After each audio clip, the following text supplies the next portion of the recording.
Today we're driving the much anticipated 2016 Chevy Volt. It's the second generation Volt, completely redesigned inside and out.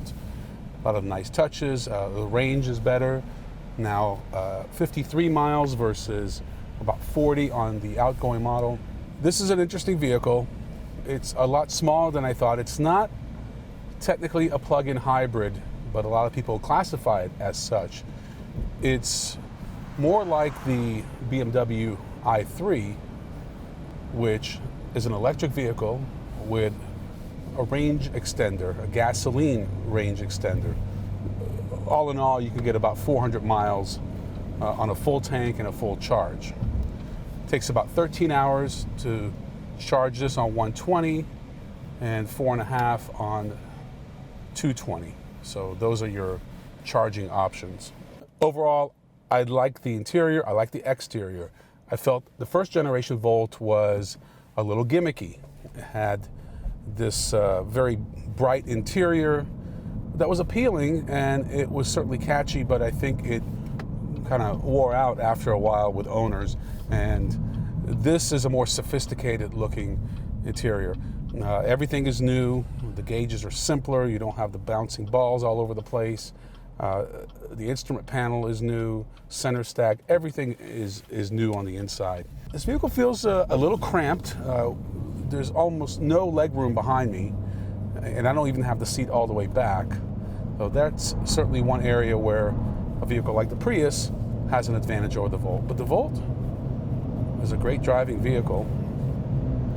I've really enjoyed my time with it.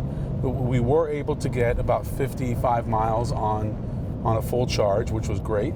We're just barely tapping into the fuel, and so we have another 272 miles of range.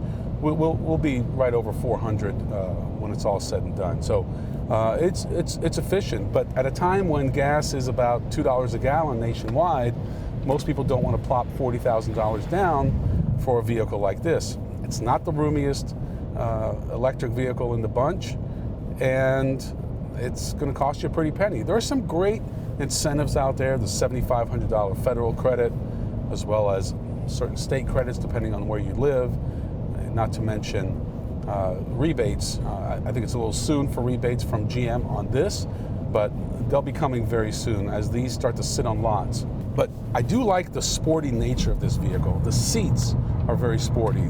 They hug you, very supportive. I think the exterior is a lot sportier. When I look at this car, I don't really think economy car.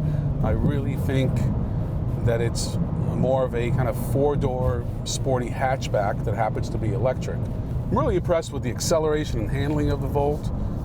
As mentioned, it doesn't have that whiny CVT feel because it's not a CVT.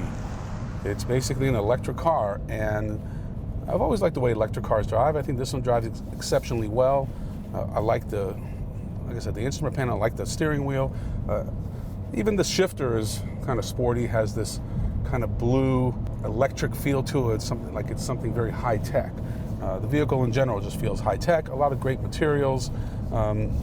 They did a really nice job with this car. I just can't understand the business model behind it. $40,000 is a big purchase. Even though you're going to get your tax credits, it's still a lot of money.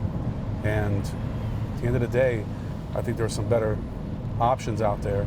If you need that extra range and you don't think you can live with a pure EV, then it is a viable option because it's still cheaper than an i3.